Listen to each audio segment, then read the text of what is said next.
Hello, friends, and welcome back to Malicious Compliance Stories. I loved how the wife set her husband straight.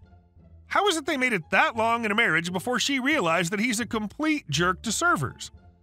That's like a red flag in dating behavior. Snapping at servers is not acceptable.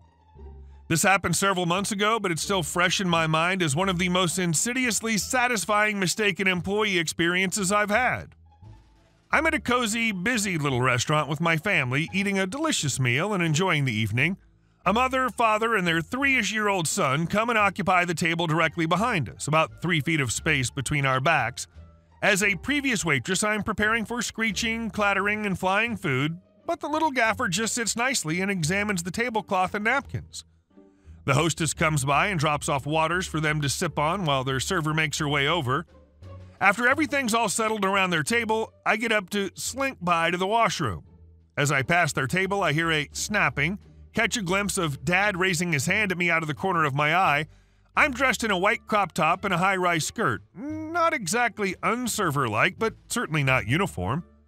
Even if I'd been working there, snapping's an easy way to get ignored, so I walk past and head to the washroom without any thought to it, preferring to imagine that maybe he's telling a story to his wife. I come back through about a minute later, having to pass by their table again. Dad straightens up, glares at me. "Can he get a root beer?"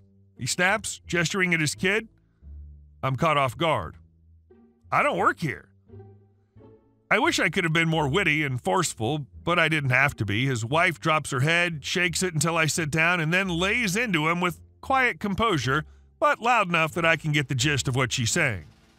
Are you serious? You're going to set that kind of example for Jimmy Jr., being an a-hole for no reason at all? We've been here for 3 minutes. Just relax for a minute and enjoy time with your family. Snapping your fingers at people. Jeez, who does that? I thought she worked here, Dad tries to argue, but he's shamed now. They proceed to be lovely guests to their actual server, who makes it over a minute later. And our second story. We are making investments. I'm an electronics engineer currently working in the comm industry.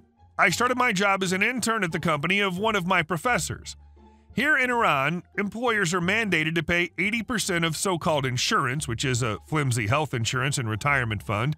Another one of my professors introduced us, and having seen how passionate he was when teaching, I assumed my employer would be honest and treat me well as I learned the ropes.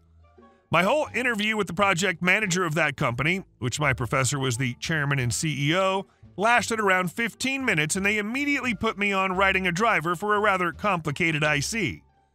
After a lot of self-study, which I didn't expect, I finally finished the project and got a contract for getting hired. However, no insurance for a year and hourly wage, which was less than half the mandated amount. I dismissed my worries by telling myself I was just learning and I enjoy electronics, so no worries. I brought this up once with my project manager, yet he laughed at my face by telling me that I still haven't made any profit and they would compensate my low wage by bonuses when they see fit. Unfortunately, I complied. Months passed until I got my first big assignment. It was a heavy project, which had me write drivers for memory peripherals, ADCs, etc., and implement a whole signal processing chain all by myself. At first, I was excited, but a month into the project, I was burnt out. I worked on holidays and overtime, and in the meantime, I was getting fined for small mistakes. I brought this up with the management, and they said they won't give me a raise, and I have to wait for the end of the phase, which meant a milestone in the project. This phase thingy was a holy grail that made employees at that company burn themselves out in hopes of the juicy bonus. By the time I was seeing that chain of events and how a pattern of abuse was being formed, excuse me for the language, burn out the employee with hope, bleed them dry with reductions, throw them a small bonus like a bone for the good doggy. Every time we asked for a raise, they'd tell us that they are making investments by buying new equipment and hiring more employees. I decided to resign. At first, I asked to leave on good terms, yet my manager told me that I've signed a contract, so I have to abide by it. I sneered and said, okay, cue malicious compliance. Then I pushed hard, like very hard. I even did side hardware projects and handled everything related to the project without complaining. They asked me to document my codes and designs, but I excused myself by doing more work. 1 month remaining to the end of my contract, I wrote a resignation letter.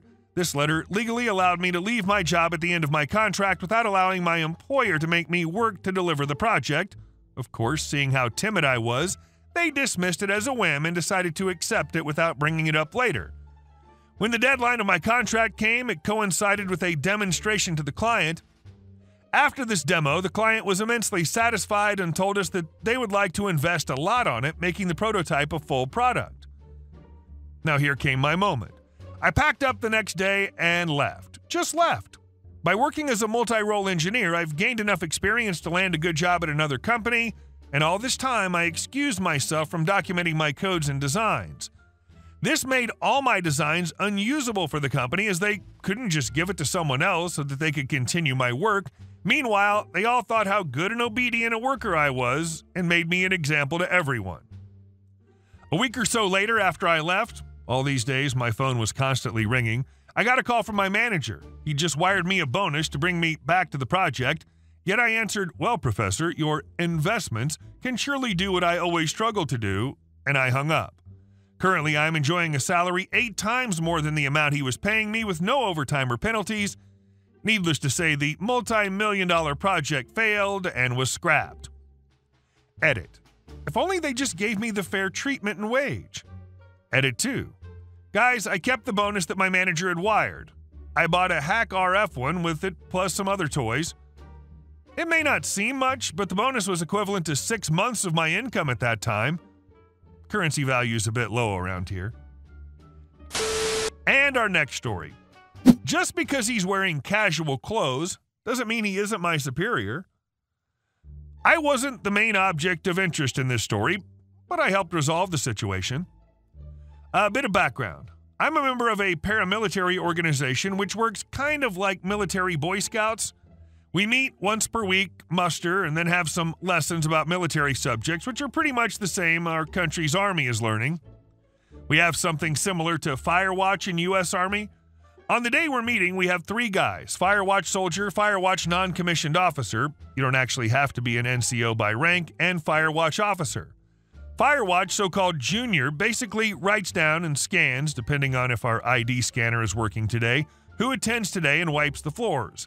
Firewatch NCO writes a day report, including subjects of lessons, Firewatch members, and events occurred during the duty, while Firewatch Officer basically sits in headquarters, one room for company commanding officers with paperwork and etc., and checks if lessons are conducted properly. All Firewatch assigned have IDs with Firewatch, Firewatch NCO, and Firewatch Officer written in big letters. We usually tie them to our chest pocket with lanyard inside and only plate outside. This day, I was the Firewatch NCO, despite being only private first class, and Firewatch Officer was a well-known and liked warrant officer who forgot to take his uniform, but since nothing special was planned, it was okay. When the morning, it was 4 p.m., muster was done and everyone went for their lessons, I went with the reports book to write down the subjects and left the Firewatch Junior on station. Just a desk. Few minutes later, a lady comes in and goes to the Firewatch desk asking for documents for joining. As you can join, being 15 years old is quite common for parents to come and sign all the documents in our building. The desk was on corridor, and I was in a room about 10 meters away from there. Junior was quite dumbfounded, 15 years old, 3 months in the unit, but I saw the Firewatch officer come there, so I kept on writing down the subject and conductor of lesson. I heard the officer speaking to lady. "Oh, how can I help you, ma'am?" "L, don't interrupt us. I'm speaking to someone competent." Maybe she thought he was just some random parent or something, but still rude AF, especially as the junior couldn't provide any answer to her, even guiding her to Firewatch officer as he got pretty nervous being on the Firewatch first time. "Oh, ma'am, if you want to sign the—" L, interrupting him, "I ain't gonna listen to some random dude thinking he knows everything. Let me ask someone who belongs here." At the time, I finished the report and decided it would be the right time to stop this joke of a conversation, so I went to the Firewatch desk. Me, warrant officer, I finished today's report and hand him the book. In my language, it's a word-to-word as Mr. rank, in this case, Mr. Warrant Officer, so there was quite indication that he did belong here. The lady went white and decided to just go out, and we never found out whose of the private's mom she was, but sometimes we still nickname him as Mr. Civilian. And our last story. You're not going to lure me into the HOA. An old coworker of mine had a house that was accessed through a road that went through an HOA community. His house predated the community and had a much larger plot and was not in the HOA. A friend of his in the community would let him know if anyone was saying anything about his property. He kept it clean and trimmed and looking nice, despite it having large sections of wooded areas. It was a lot of work, but he enjoyed it. There were occasional complaints about the amount of trash on the curb on weekends since he put it out before the HOA authorized time, but the friends would just remind everyone about the house not being in the HOA at the meeting. It was brought up and everyone moved on. The real issue came when he decided to put in a large metal building.